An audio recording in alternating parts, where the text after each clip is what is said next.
गति 100 शब्द प्रति मिनट। डिक्टेशन शुरू होगा 5 सेकेंड बाद। Ready, start.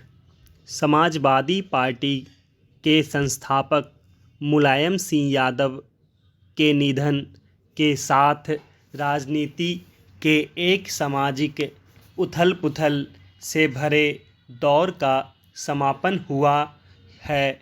नेताजी की अहमियत सिर्फ इस मायने में नहीं है कि वह देश की सबसे ज़्यादा आबादी वाले राज्य उत्तर प्रदेश के 3 बार मुख्यमंत्री रहे या देश के रक्षा मंत्री के पद तक पहुँचे।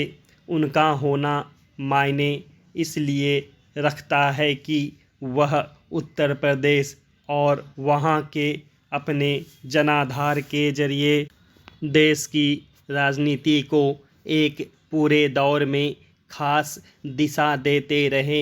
70 के दशक के बाद कांग्रेस की सवर्ण राजनीति से अलग चौधरी चरण सिंह के मार्गदर्शन में मुलायम सिंह ने पिछड़ों की राजनीति शुरू की और न केवल अपना राजनीतिक कद बढ़ाया बल्कि राजनीति में पिछड़े तबकों के स्वर को भी मजबूती दी। 80 और 90 के दशक में जब बीजेपी की ताकत बढ़ती जा रही थी, मुलायम सिंह उन चंद नेताओं में शामिल रहे जो धर्मनिरपेक्ष राजनीति का एक सिरा मजबूती से थामे रहे।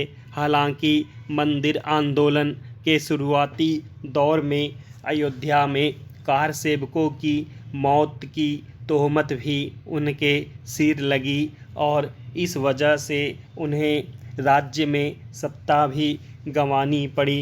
लेकिन इसे संविधान और कानून के शासन के प्रति अपनी प्रतिबद्धता से जोड़ते हुए उन्होंने पिछड़ों और मुस्लिमों के तालमेल से फिर सत्ता में वापसी की। इस बीच कांशीराम और मायावती के साथ तालमेल जैसे प्रयोग भी उन्होंने किए और बीजेपी से अंदरूनी तौर पर मिलीभगत के आरोप भी झेले। लेकिन राजनीतिक दांव-पेच के खेल में जीत हार के बावजूद कभी खेल से बाहर नहीं किए जा सके। वह अपनी चाल से दुश्मनों को ही नहीं, दोस्तों और सहयोगियों को भी हैरत में डालने की क्षमता रखते थे। 1999 में वाजपेयी की सरकार गिरने के बाद उन्होंने सोनिया गांधी के विदेशी मूल्य के सवाल पर कांग्रेस की सरकार नहीं बनने दी। लेकिन 2008 में जब वाम दलों के समर्थन वापस लेने पर कांग्रेस की सरकार संकट में आई तो समर्थन देकर उसे बचा लिया। इसके साथ राजनीतिक विरोधियों के बीच भी वह लोकप्रिय बने रहे। उनके निधन पर प्रधानमंत्री नरेंद्र मोदी ने इमरजेंसी के दौर में उन्हें लोकतंत्र के प्रमुख सैनिक के रूप में याद किया।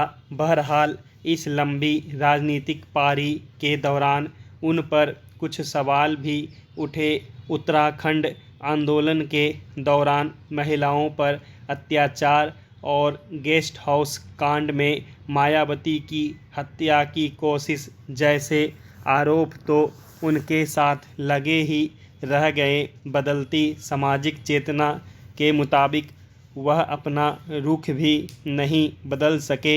जहां महिला आरक्षण को रोकने वाली उनकी भूमिका आखिर तक बनी रही, वहीं रेप आरोपों को हल्के में लेकर लड़कों का बचाव करने का आरोप भी झुठलाया नहीं जा सका। साफ है कि जिस दौर की सामाजिक चेतना की उपज वह थे, वही उनकी ताकत भी रही और वही कमजोरी भी।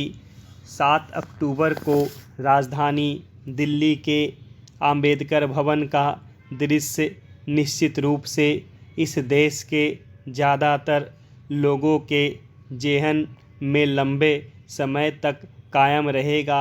आयोजकों का दावा है कि वहाँ 10,000 दलितों ने हिंदू धर्म त्याग कर बौद्ध धर्म ग्रहण किया। संविधान व्यक्ति को अपनी मर्जी से किसी भी धर्म को त्यागने या अपनाने की स्वतंत्रता देता है। इस नाते जिन लोगों ने बौद्ध धर्म स्वीकार किया, यह उनकी व्यक्तिगत आस्था का विषय है, किंतु इसके साथ कुछ अन्य पहलू भी जुड़े हैं। 2-4 लोग या परिवार धर्मांतरण करते हैं तो ज़्यादा आश्चर्य नहीं होता। एक साथ इतनी संख्या में लोगों को कैसे हिंदू धर्म अस्वीकार्य लगा और बौद्ध धर्म के प्रति उनकी आस्था घनीभूत हो गई। आयोजन में दिल्ली प्रदेश के मंत्री राजेंद्र पाल गौतम की सक्रियता ने मामले को ज़्यादा संदिग्ध बना दिया। हालांकि कार्यक्रम के तीसरे दिन उन्हें इस्तीफा देना पड़ा, लेकिन इस प्रसंग में कुछ बातें गौर करने लायक है। एक पंथ और उपासना पद्धति व्यक्तिगत आस्था का मामला है, किंतु क्या इतना बड़ा आयोजन व्यक्तिगत आस्था तक सीमित माना जा सकता है?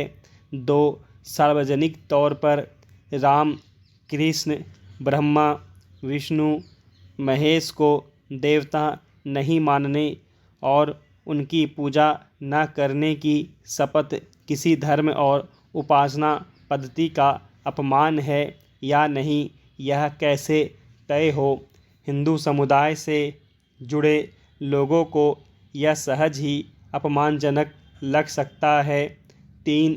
आयोजकों की भाषा उदार और विनम्र नहीं है।